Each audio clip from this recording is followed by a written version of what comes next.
ஜெபம் செய்வோம். எங்களை நேசிக்கிற அன்புள்ள ஆண்டவரே, இந்த வேளையிலும் எங்கள் மன சோர்வுகளை அகற்றி புது பலனை தந்து உமது சத்தத்தை கேட்பதற்கு நீர் கிருபை புரிந்துள்ளோம். அடியேனை மறைத்தருளும். உம்முடைய நாமம் மையப்படட்டும். ஆமென். நமது ஆண்டவராய் இயேசு கிறிஸ்து சிலுவையில் கூறிய 7 வார்த்தைகளில் மிகவும் சிறிய வார்த்தை முடிந்தது என்ற வார்த்தை. ஆனால் அந்த முடிந்தது என்ற வார்த்தையில் பல பெரிய காரியங்கள், பொருட்கள் அடங்கியிருப்பதை நாம் காணலாம். ஏதேன் தோட்டத்தில் உருவான பாவத்திற்கு கெத்செமனே தோட்டத்தில் ஆண்டவருடைய வல்லமையினான ஜெபத்தினால் ஒரு முடிவு கட்டப்படுகின்றது. மனிதன் மனம் மாற சாதனையாக நிறைவேற்றி முடித்தார். மனிதனின் கீழ்ப்படியாமையினால் உலகத்திற்குள் நுழைந்த பாவத்தை ஆண்டவர் தன் குமாரனின் கீழ்ப்படிதலினால் பாவத்தை அழிந்து முடிந்தது என்கின்றார். ஒரு மரத்தின் கனியினால் உருவான பாவத்தை சிலுவை மரத்தில் இயேசு தொங்கினதினால் அந்த பாவத்தை அழித்து முடிந்தது என்கின்றார். ஒரு பெண்ணை பயன்படுத்தி இந்த உலகத்திற்குள் வந்த பாவத்தை ஒரு பெண்ணாகிய கன்னி மரியாளின் பங்களிப்பினால் பாவத்தை அழித்து முடிந்தது என்கின்றார். முதலாவது வார்த்தையோ டேவிட் லிவிங்ஸ்டன் அவர்கள் சொன்னார்கள், அது அவருடைய அன்பை குறித்து சொன்னார்கள். அதேபோல அந்த வார்த்தை என்பது இறைவனின் மன்னிப்பின் செய்தியை கொடுக்கின்றது. ஆனால் 6வது வார்த்தையோ ஆண்டவர் தன்னுடைய பிதாவான சித்தத்திற்கு தன்னை ஒப்பு கொடுத்து அவருடைய சித்தத்தை நிறைவேற்றி முடிந்தது என்று ஒரு மகிழ்ச்சியின் செய்தியை கொடுக்கின்றார். கடந்த 2ஆம் தேதி சின்னமாப்பேட்டை என்ற இடத்திற்கு கிராம ஆலயத்திற்காக அடிக்கல் நாட்டு விழாவிற்காக ஆயர் தலைமையில் நாங்கள் 65 பேர் சென்றிருந்தோம். நம்முடைய பேராயர் அவர்கள் செய்தி கொடுத்தார்கள். பேராயர் அவர்கள் செய்தி கொடுக்கும்போது அவர்கள் ஒரு வார்த்தையை குறிப்பிட்டார்கள். நமது வாழ்க்கையில் அடிக்கடி யாரை நாம் மன்னிப்போம் என்ற கேள்வி. நான் உடனே அங்கே அந்த இடத்திலே மனைவியே என்று சொல்லிவிட்டேன். ஒய்ஃப் என்றவுடன் பின்னால் இருந்த பெண்களிடமிருந்து ஒரு சிரிப்புடன் கூடிய ஒரு சத்தம் கேட்டது. நான் உடனே இது மியூச்சுவல் என்றேன். நான் சொன்ன அந்த அர்த்தம் என்னவென்றால், கணவன் மனைவியை மன்னிப்பார்கள், மனைவி கணவனை மன்னிப்பார்கள் என்ற அர்த்தத்தில் சொன்னேன். அதற்குள்ளாக என் வீட்டிற்கு தொலைபேசியின் மூலமாக இந்த செய்தி சென்று விட்டது. கொளுத்தி போட வேண்டியதை சரியாக கொளுத்தி போட்டு விட்டார்கள். எப்படிதான் அந்த கிராமத்திலிருந்து அவர்களுக்கு டவர் கிடைத்தது என்று தெரியலை. செல்போனுக்கு கரெக்டாக அவர்கள் கொளுத்தி போட்டு விட்டார்கள். ஆனால் யாராலும் பற்ற வைக்க முடியவில்லை. ஏன் இதை சொல்கிறேன் என்றால், கணவனுக்கும் மனைவிக்கும் இடையே பல பிரச்சனைகள் வரும் வாழ்க்கையிலே. ஆனால் அத்தனை பிரச்சனைகள் வந்தாலும் நாம் அதை மன்னித்து விடுகின்றோம். காரணம், அவர்களும் நாமும் ஒருவருக்கு வைத்திருக்க அன்பு. இது மனுஷிய அன்பு. இதே நேரத்தில் நாம் எத்தனை முறை எவ்வளவு பாவங்கள் செய்தாலும் நம் ஆண்டவர் நம் மீது வைத்திருக்க அன்பின் நிமித்தமாக அவரும் நம்மை அடிக்கடி மன்னித்து கொண்டே இருக்கின்றார். நாமும் அந்த பாவத்தை திரும்ப திரும்ப செய்து கொண்டே இருக்கின்றோம். இது தெய்வீக அன்பு, மன்னிப்பல். ஒரு டாக்டர் ஆபரேஷன் தியேட்டரிலிருந்து வெளியில் வரும்போது யாராவது கேட்டால் அவர் முடிந்தது என்று சொன்னால் அது ஆபரேஷன் சக்சஸ்ஃபுல்லாக முடிந்தது என்ற அர்த்தம். அது அவர் செய்த சாதனை, வெற்றியின் சாதனை. அதே டாக்டர் ஒரு ஐசியூ வார்டிலிருந்து வெளியில் வரும்போது முடிந்தது என்று சொன்னால் அது அவர் மரித்து போய்விட்டார் என்று ஒரு தோல்வியின் ஒரு சத்தம். அதே டாக்டர் அந்த இடத்துல யாராவது வந்து கேட்டு, உன் மகளுக்கு முடிந்து விட்டதா என்று கேட்டால், என் மகளுக்கு திருமணம் முடிந்து விட்டது என்று ஒரு மகிழ்ச்சியான செய்தி என்பது அர்த்தம். ஒரே டாக்டர், ஒரே வார்த்தை, 3 அர்த்தங்கள். அதே போல ஆண்டவர் கூறிய இந்த முடிந்தது என்ற வார்த்தையின் 3 பொருட்களின் அடிப்படையிலே நாம் சிந்திப்போம். நிச்சயமாக உங்கள் சிந்தனை சிதறவிடாமல் சீக்கிரமாய் முடித்து விடுவேன். முதலாவதாக தீர்க்க தரிசனங்கள் நிறைவேறி முடிந்தது. 2ஆவதாக வேத வாக்கியங்கள் நிறைவேறி முடிந்தது. 3ஆவதாக போதனைகள் நிறைவேறி முடிந்தது. தீர்க்க தரிசனங்கள் நிறைவேறி முடிந்தது. ஆமோஸ் தீர்க்கதரிசியின் புஸ்தகம் 3ஆம் அதிகாரம் 7ஆம் வசனம் எடுத்தவர் படிக்கலாம். ஆமோஸ் 3:7.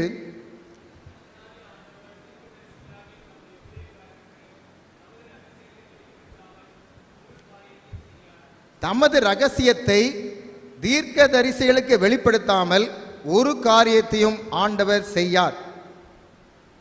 இயேசு கிறிஸ்துவின் வாழ்க்கையை பொறுத்தவரை கருவறையிலிருந்து கல்லறைக்கு அவர் சென்று அடக்கம் பண்ணப்பட்டு உயிர்த்தெழும் வரை அத்தனையும் தீர்க்கதரிசிகள் மூலமாக உரைக்கப்பட்டது நமக்கு தெரியும்.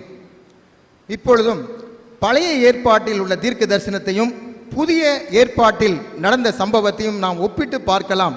பழைய ஏற்பாடு ஆண்டவருடைய பிறப்பு, மீகா தீர்க்கதரிசியின் புஸ்தகம் 5ஆம் அதிகாரம் 2ஆம் வசனம். எப்பிராத்தா என்னப்பட்ட பெத்லகேமே, நீ யூதேயாவில் உள்ள ஆயிரங்களுக்குள்ளே சிறியதாக இருந்தாலும் இஸ்ரவேலை ஆளப்போகிறவர் உன்னிடத்திலிருந்து புறப்பட்டு வருவார். புதிய ஏற்பாட்டிலே அதே லூக்கா 2ஆம் அதிகாரம் 5ஆம் வசனத்தில் பாருங்கள். யோசேப்பும் மரியாளும் கலிலேயா நாட்டுள்ள நாசரேத்திலிருந்து யூதேயா நாட்டுள்ள பெத்லகேம் என்னும் தாவீதுக்கு ஊருக்கு போனான். பிறப்பு குறித்து சொன்ன தீர்க்க தரிசனம் நிறைவேறி முடிந்தது. எருசலேம் பவனியை குறித்த தீர்க்க தரிசனம் பழைய ஏற்பாடு, புதிய ஏற்பாடு. பழைய ஏற்பாடு சகரியா தீர்க்கதரிசியின் புஸ்தகம் 9ஆம் அதிகாரம் 9ஆம் வசனம். சீயோன் குமாரத்தியே மிகவும் களிகூறு, எருசலேம் குமாரத்தியே இதோ உன் ராஜா உன்னிடத்தில் வருகின்றார். அவர் நீதியுள்ளவர், ரட்சிக்கிறவர், தாழ்மையுள்ளவர், கழுதையின் மேலும் கழுதை குட்டியாகிய மரியின் மேலும் ஏறி வருகிறவராய் இருக்கின்றார். இது பழைய ஏற்பாடு தீர்க்க தரிசனம். புதிய ஏற்பாட்டிலே மத்தேயு 21ஆம் அதிகாரம் 4ஆம் 5ஆம் வசனத்திலே இதோ உன் ராஜா சாந்த குணமுள்ளவராய் கழுதையின் மேலும் கழுதை குட்டியாகிய மரியின் மேலும் ஏறிக்கொண்டு வருகிறார் என்று சீயோன் குமாரத்திக்கு சொல்லுங்கள். முதலாவது சீயோன் குமாரத்தியே என்ற வார்த்தை ஆரம்பித்தது அந்த பழைய ஏற்பாட்டிலே. புதிய ஏற்பாட்டிலே சீயோன் குமாரத்திக்கு சொல்லுங்கள். தீர்க்க தரிசனம் நிறைவேறி முடிந்தது. இயேசுவானவரின் கல்லறையை குறித்த தீர்க்க தரிசனம் நாம் வாசிக்க கேட்ட ஏசாயா தீர்க்கதரிசி புத்தகம் 53ஆம் அதிகாரம் 9ஆம் வசனம். துன்மார்க்கரோடே அவரது பிரேத குழியை நியமித்தார்கள், ஆனாலும் அவர் மரித்த போது ஐஸ்வர்யவானோடே இருந்தார். அதே புதிய ஏற்பாட்டிலே மத்தேயு 27:57 முதல் அடங்கிய வசனங்களை கேளுங்கள். இயேசுவுக்கு சீசனும் ஐஸ்வர்யவானும் இருந்த யோசேப்பு என்னும் அரிமத்தியா ஊரானாகிய மனிதனிடத்தில் பிலாத்து இயேசுவின் சரீரத்தை ஒப்படைத்தான். 2 கல்லர்கள் சரீரம் இருக்கின்றது. 3வது ஆண்டவரையும் சேர்த்து கொடுத்திருக்கலாம். ஆனால் பிலாத்து அந்த ஐஸ்வர்யவான அந்த அரிமத்தியா யோசேப்பிடம் ஆண்டவருடைய சரீரத்தை கொடுப்பதற்கு கட்டளையிட்டான். இது தீர்க்க தரிசன வார்த்தைகள். அவர் கல்லர்களோடு அடக்கம் பண்ணப்படவில்லை. தீர்க்க தரிசன வார்த்தனம் நிறைவேறியது. 2வதாக வேத வாக்கியங்கள் நிறைவேறி முடிந்தது. 2 தீமோத்தேயு 3:16. வேத வாக்கியங்கள் எல்லாம் தேவ ஆவியினால் அருளப்பட்டிருக்கிறது. மனிதனால் சொல்லப்பட்ட வேத வாக்கியங்கள் அல்ல. இது மனிதனால் எழுதப்பட்டது அல்ல. எல்லாம் ஆண்டவருடைய ஆவியினால் அருளப்பட்டது என்பதை நாம் சிந்திக்க வேண்டும்.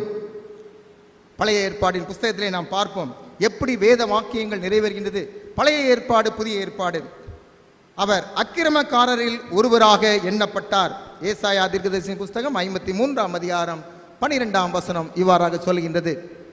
புதிய ஏற்பாட்டிலே நாம் பார்ப்போம் என்றால் அதை அவர்கள் மார்க்கு 15:27-28 நாம் பார்க்கலாம். 2 கல்லர்களுடைய சிலுவையில் அறையப்பட்டார், அக்கிரமக்காரரில் ஒருவராக எண்ணப்பட்டார் என்ற வேத வாக்கியம் அவராலே நிறைவேறிற்று. வேத வாக்கியங்கள் பழைய ஏற்பாட்டில் சொல்லப்பட்டவைகள் புதிய ஏற்பாட்டில் நிறைவேறுவதை நாம் பார்க்கின்றோம். நம் ஆண்டவர் வாக்கு மாறாதவர், பொய் உரைக்காதவர் என்று வேதத்தில் படிக்கின்றோம். ஒவ்வொரு சம்பவங்களையும் நீங்கள் பாருங்கள். இதே வேத வாக்கியங்களை இன்னொரு காரியம், நீதிமான்களுடைய எலும்புகள் முறிக்கப்படுவதில்லை. இது வேத வாக்கியம். சங்கீதம் 34:20 ஆண்டவருடைய அந்த தீர்க்கதரிசி சொல்லும்போது சங்கீதங்களிலும் அவரை குறித்த தீர்க்கதரிசி சொல்லப்பட்டுள்ளது என்று நம் வார்த்தையை படிக்கின்றோம். அதே போல சங்கீதம் 34:20 நீதிமான்களுடைய எலும்புகளை எல்லாம் காப்பாற்றுகிறார், அவைகளில் ஒன்றும் முறிக்கப்படுவதில்லை. ஆனால் புதிய ஏற்பாடு யோவான் 19:32-33 சிலுவையில் அறையப்பட்டவனுடைய காலெலும்புகளை முறித்தார்கள். இயேசுவினிடத்தில் வந்து அவர் மரித்திருக்கிறதை கண்டு அவருடைய காலெலும்புகளை முறிக்கவில்லை, செத்து போயிட்டார் என்பதினால் அவருடைய கால் எலும்புகளை முறிக்கவில்லை, மற்ற இருவரின் கால் எலும்புகளும் முறிக்கப்பட்டது. இது வேத வாக்கியம் நிறைவேற வேண்டும் என்பதற்காக அந்த போர் சேவகன் ஆண்டவருடைய கால் எலும்புகளை செத்த பிறகும் முறிக்க முற்படவில்லை. மூன்றாவதாக, உடையின் பேரில் சீட்டு போட்டார்கள். சங்கீதம் 22:18, என் உடையின் பேரில் சீட்டு போடுகிறார்கள். இது பழைய ஏற்பாடு.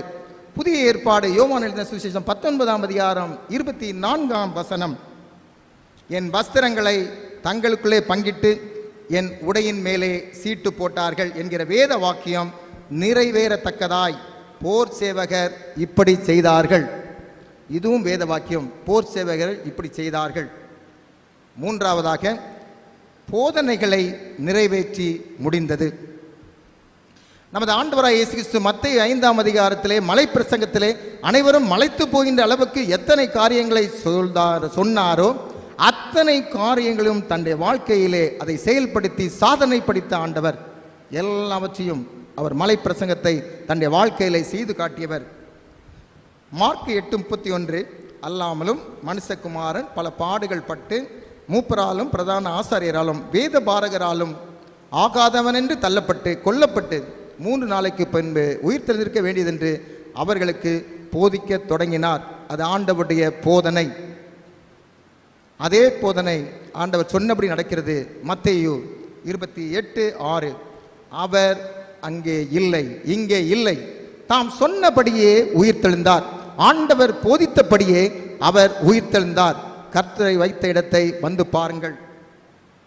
ஆண்டவராய் இயேசு கிறிஸ்து போதனைகளை சாதனையாக்கிய நிறைவேற்றி முடிந்தது என்கின்றார். நமது ஆண்டவராய் இயேசு கிறிஸ்து நம்மை ரட்சிக்க வந்த பணி நிறைவேறி முடிந்தது என்கின்றார். நமக்கோ மற்றவர்களை ரட்சிக்கும் பணி ஆரம்பமாகிறது என்கின்றார்.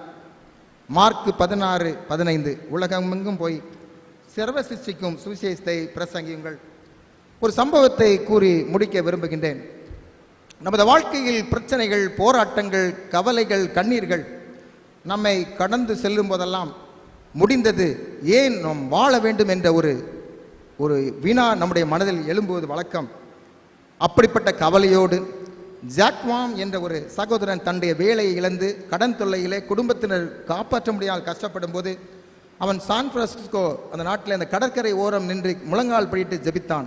ஆண்டவரே, நான் இப்பொழுது கடலில் விழுந்து மரிக்கப் போகின்றேன், என் வாழ்க்கை இதோடு முடிந்தது என்று அவன் கடற்கரையில் விழுவதற்காக அந்த கடலை நோக்கி சென்று தண்ணீருக்குள் செல்கின்றான். அப்பொழுது அவனுடைய கால்களில் 2 கால்களுக்கும் இடையில் ஒரு சீலிடப்பட்ட ஒரு பெரிய பாட்டில் தட்டுப்படுகின்றது. உடனே அவன் இந்த பாட்டிலை எடுத்து உள்ளே என்ன இருக்கிறது என்று பார்க்கலாம் என்று மீண்டும் கரைக்கு வருகின்றான். கரைக்கு வரும்போது அந்த பாட்டிலின் சீலை உடைத்து உள்ளே பார்க்கின்றான். அதில் ஒரு உயில் எழுத வைக்கப்பட்டிருக்கிறது.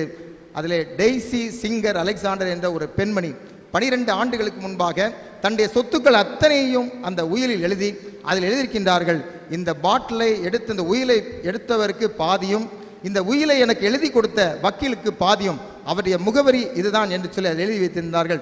அவன் அந்த வக்கீலை சந்தித்து அந்த சொத்தை அவர் பங்கிட்டு ஒரு கம்பெனி ஆரம்பிக்கின்றார். அந்த கம்பெனி பெயர் சிங்கர் என்ற ஒரு கம்பெனி ஆரம்பிக்கின்றார். அந்த சிங்கர் கம்பெனி தான் இந்த நாளிலே நம் உலகமும் யூஸ் பண்ணுகின்ற அந்த சிங்கர் தையல் மிஷின் கம்பெனி. அவர் தன்னுடைய வாழ்க்கையில் முடிந்து விட்டது என்றார். ஆனால் அந்த நாளிலே கண்ணீரோடு ஜெபித்த போது அவருடைய வாழ்க்கை துவங்கியதை நாம் பார்க்கின்றோம். எனவே யாருக்கும் வாழ்க்கை முடிந்தது என்று நாம் ஆண்டவரை நோக்கி அவநம்பிக்கையிலே பேச வேண்டாம். அவர் அந்த இடத்திலே மரித்திருந்தால், கடலில் மரித்திருந்தால் ஆண்டவரை ராஜ்யத்துக்கு அவர் போயிருக்க முடியாது. இது கதையல்ல, நிஜம். இப்படியாக கடந்த ஆண்டு ஏப்ரல் மே மாதங்களில் எத்தனை பேர் மரணத்தின் விளிம்பை தொட்டு ஆண்டவருடைய குணமாக்கும் தழும்புகளால் குணமானம், எத்தனையோ பேர் ஐசியு வரை சென்று உயிரோடு பிழைத்து வந்தவர்கள் இந்த ஆலயத்தில் என் கண் முன்னால் நீங்கள் அமர்ந்திருக்கின்றீர்கள். எனக்கு தெரியும் அந்த கொரோனா தொற்று எத்தனை பேர் ஆபத்தை கடந்து நாம் வந்தோம். கடந்த மே மாதம் 15ஆம் தேதியிலிருந்து 30ஆம் தேதி வரை 125 பேர் கொரோனாவினால் மரித்து காசிமேடு கல்லறையிலே அடக்கம் செய்யப்பட்டார்கள். 125 பேர் 15 நாட்கள். இப்படிப்பட்ட ஒரு சூழ்நிலையில் உங்களையும் என்னையும் ஆண்டவர் பாதுகாத்து தன்னுடைய அடைக்கலத்தில் வைத்து இம்மட்டும் நமக்கு ஜீவனை தந்து இம்மட்டும் போதுமானவராயிருந்து இந்த பெரிய வெள்ளிக்கிழமை அன்று ஆண்டவரை துதிப்பதற்கு ஒரு வாய்ப்பினை நமக்கு தந்திருக்கின்றாரே. அதற்காக நாம் ஆண்டவருக்கு நன்றி செலுத்தும் விதமாக, நாம் ஆண்டவரின் நாமத்தை மகிமைப்படுத்தும் விதமாக 3 முறை நாம் அல்லேலூயா சொல்லலாம். அல்லேலூயா, அல்லேலூயா, அல்லேலூயா. ஆண்டவரின் நாமம் மகிமைப்படட்டும். வாழ்க்கையின் துவக்கத்தை ஆண்டவர் தருவார். ஆவிக்குரிய பிரகாரமாக சுவிசேஷத்தை அறிவிக்கும் பணியை துவக்கமாக தருவார். தீர்க்க தரிசனங்கள் நிறைவேறி முடிந்தது, வேத வாக்கியங்கள் நிறைவேறி முடிந்தது, போதனைகள் நிறைவேறி முடிந்தது. நாமும் இறைவனின் பணியாகிய நற்செய்தி பணியை செய்து இறுதியில் நிறைவேற்றி முடிந்தது என்ற மகிழ்ச்சியோடு இறைவனின் வருகைக்காக காத்திருக்க ஆண்டவர் உங்களுக்கும் எனக்கும் கிருபை புரிவாராக.